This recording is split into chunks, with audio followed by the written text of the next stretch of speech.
Ah, here we are. It is Thursday, July the 3rd. I'm just waking up, so bear with me. Anyway, let's get into it. So, this is what I watched over the past week on physical. Here we go.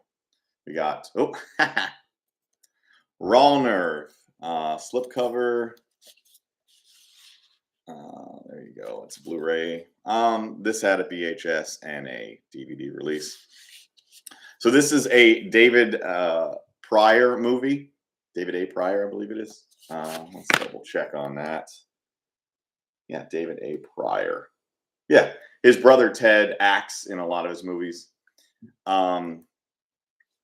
It's basically a premonition movie. This race car driver, Ted Pryor, he keeps having premonitions of a murder that he keeps seeing. He's telling all his friends, his family. He's going around town having issues, and conveniently enough, no one wants to believe him, and it just snowballs into like a poo storm. And by the end of the movie, it's resolved. So there's a few movies like this. The Dead Zone, I guess, is probably the most popular one. I think The Fury with Kirk Douglas, is that kind of that on that level? It's been a while since I've seen that, but there's a few movies like this. But I like this kind of movies, and this is David Pryor's biggest budget, according to what I read. It was $90,000, and this was 1991. So for a movie shot on film on $90,000, I mean that wasn't a lot of money. But that guy comes from a real low budget background. I think one of his first movies was Sledgehammer, which is one of my favorites. It's a shot on video horror movie. If you've never checked it out, check it out. It's got a few releases. And I like David A. Pryor. I like most of his stuff. I think I've got just about everything. And then for some reason, this one bypassed me. And it's got Tracy Lords in it. And an all-star cast. You got Sandal Bergman, Randall Tex Cobb, Glenn Ford, Tracy Lords, Ted Pryor, and John Michael Vincent. Very good movie. Raw Nerve. Check it out. Oh, there's the opposite slip. That's some cool artwork. Anyway, moving on. Kill Cruise. Elizabeth Hurley, Jordan Prochnow, and this lady. I don't know her name, but you'll recognize her from Lethal Weapon 2. She was Mel Gibson's love interest. And I don't think I've seen her in anything else. Maybe one other thing, but she's in this. And this movie was not great. It was kind of reminded me of Dead Calm a little bit, but with a slightly different structure, but not as well executed. And I don't know, didn't really do it for me. It's a horror movie on a boat, but it needed more suspense. It needed more action. It just, I don't know, it kind of fell short. But it was interesting to see this movie, to see Elizabeth Hurley, early in her career. It's got to be one of her earlier movies. So for that reason alone, it was just kind of worth checking out. But I don't know if I think I paid a quarter for this. So if you find it cheap, it might even be streaming. Check it out. Kill Cruise. All right. The Frighteners. Hadn't seen this in a long time. Michael J. Fox, one of my favorite actors. Family Ties, Back to the Future. So he's kind of like a ghost hunter in it. I wouldn't even say a ghost hunter. It's like a ghost buster in this. And it's a weird setup. And things just kind of he's almost kind of like a charlatan. Like he's he's like a door-to-door ghostbuster, and he's kind of taking advantage of people a little bit, and it somewhat kind of backfires on him.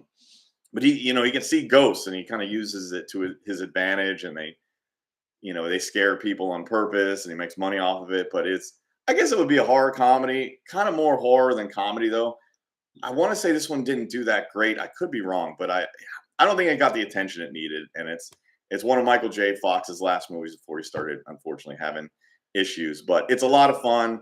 Robert Zemeckis, I believe, directed it as well. Oh, no, not at all. Fred Walsh and Peter Jackson, two directors. That's kind of rare on a Hollywood big budget movie.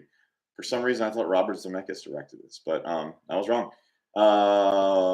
2002, very early 2000s. Check it out, The Frighteners. A lot of fun. All right. Class of Nuke High. I've seen this movie a million times. It's my favorite Troma. It's the first Troma movie I ever watched. I originally caught it on Rhonda Shear's Up All Night. And at the time I had never seen any. I'm so bad with mirror images, but there you go. You can kind of check her out there. Hopefully, I'm not showing anything too graphic here. It is a trauma movie, but whatever. Um, Basically, there's a nuclear power plant next to the high school, and it starts leaking on some weed, and people start smoking it, and they start having issues and superpowers, and then it snowballs into a big grand ending of the good guys versus the bad guys. There's the cretins, versus the nerdy people or the preppy people, and it's just a big crazy goofy fight, man. And recently, when I say recently, this is almost 10 years ago now, Lloyd Kaufman made return to Nukem High, and it's a very similar story, with newer actors and special effects. Those are a lot of fun too. I like the rehash. So Class of Nukem High, check it out. My buddy Jesse in Texas tells me that there's an Easter egg on this movie. I'm not going to tell you what it is. I haven't even looked for it yet, but I'm going to look for it probably right after this. But Easter egg on the Blu-ray, so check it out. All right, I'm going to do a double on this: GIJoe Retaliation and Rise of Cobra. So these are the live-action GIJoe movies that came out, 2009, and the first one probably 2007, something like that. Oh, I'm sorry, 2009 and 2013. So I grew up watching the GIJoe cartoons.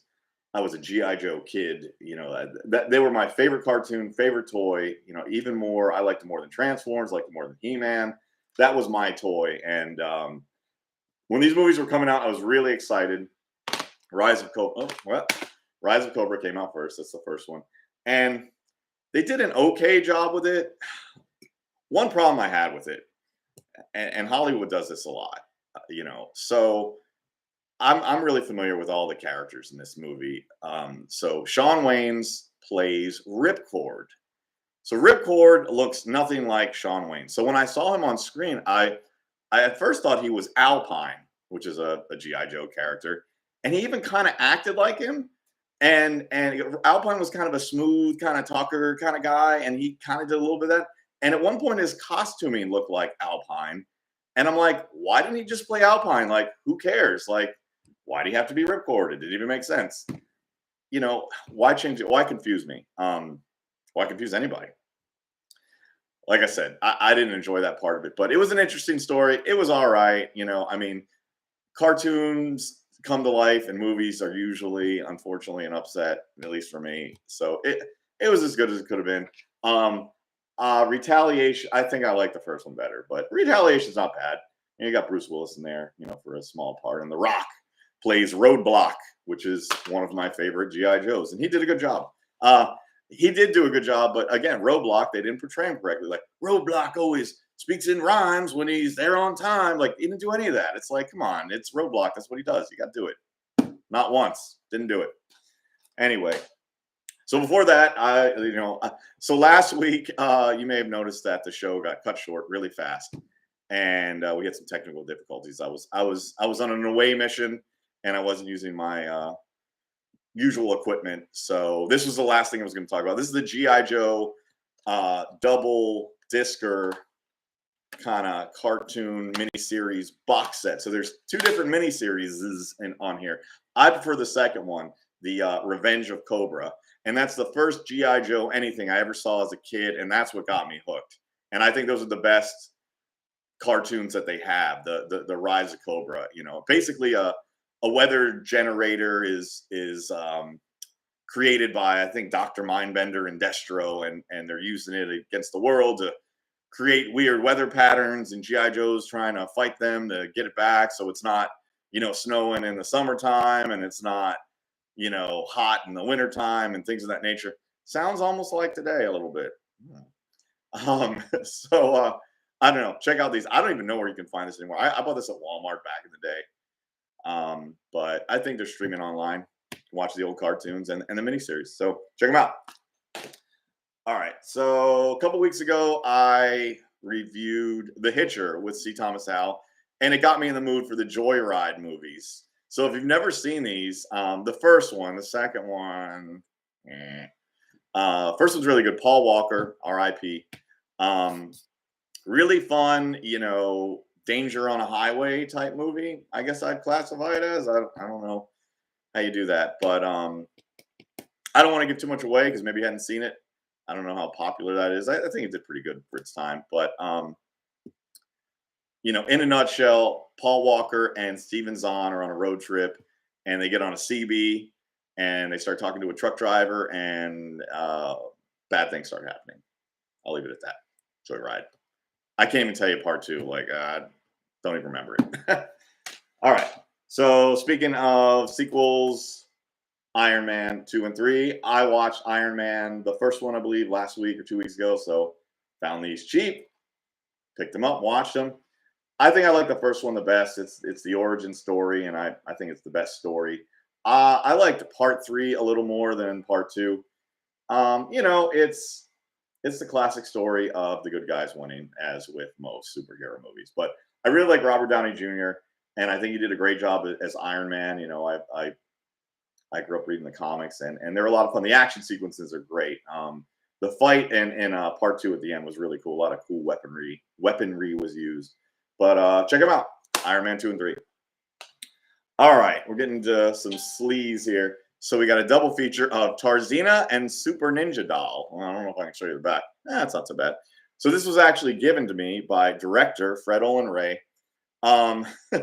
Stars Christine Nugent. Hopefully I'm saying that correctly. I've seen her in a few of his films. These were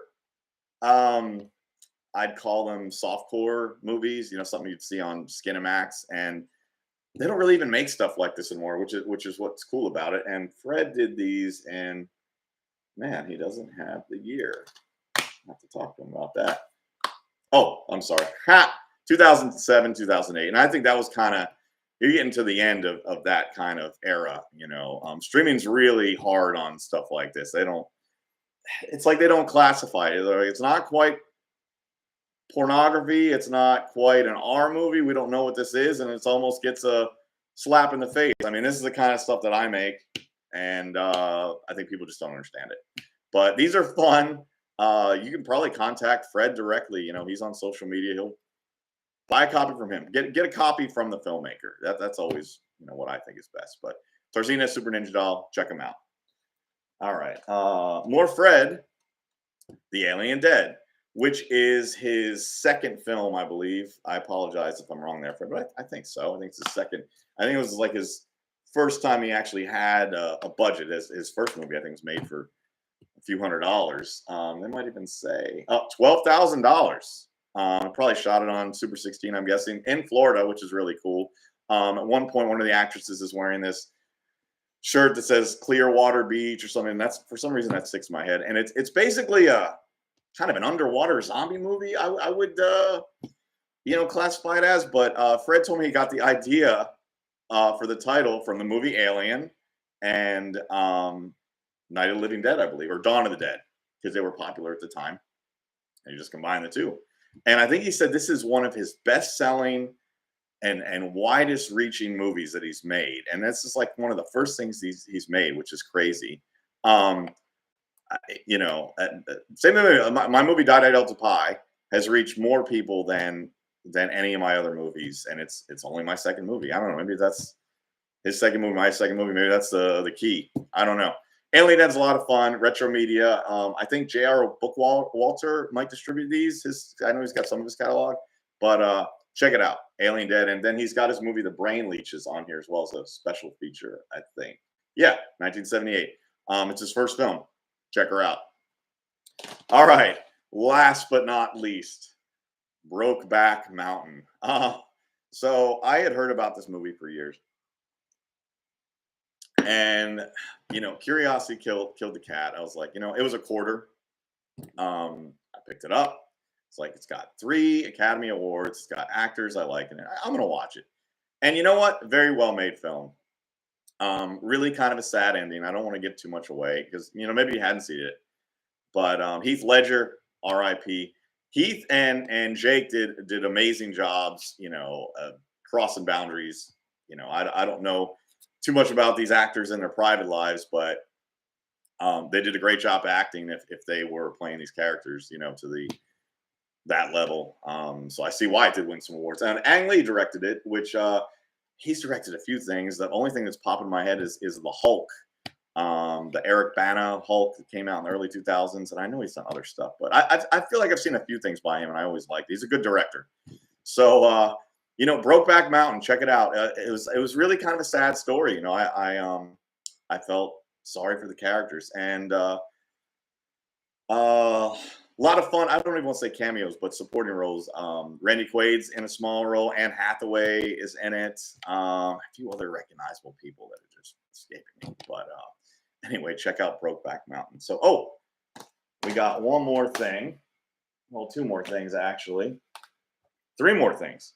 So my friend in Atlanta sent me this. This is the lowest common denominator fanzine that he makes. He always says he's quitting. I'm not doing this anymore. And then a couple years later, I get one of these in the mail. And it's basically reviews on just lesser known movies that you might have never heard of. He's got a few of these. And I think he's got like an Asian cinema, you know, kind of leans more towards that. I think I've had all of them. But these are fun to read. And you know, I think he doesn't sell them. I think he's like weird about that. He doesn't like selling his art, which, you know, that but good for him. You know, he's out there. He's doing what he loves. I'm glad he made another one. I've kind of scanned through it, and I'm going to check out some of these movies that he's talked about here. Lowest common denominator. So I got some cool comics. First off, Spider-Man, the first appearance of the Punisher. So don't get too excited. This is the reprint, but it's the first reprint. So a friend of mine just got a badass load of some real vintage comics, and this was in there, and I talked him out of this. If it was the original, I don't think he would have sold to me, because that's really expensive, but I got a good price in this. And I've never read this. I haven't actually read this yet, but it's on my to-do list. So I'm a big Punisher fan. He's probably my favorite comic book character, so I've always wanted to check this out. So I'm really excited about that. And then last but not least, G.I. Joe #1 comic. Obviously, I like the cartoons, and I've told you about that. So this is the first one. I've never read the comic, and it looked like a lot of fun. So I'm going to check that out too. All right, that's it for today, July the 3rd. We'll see you next week.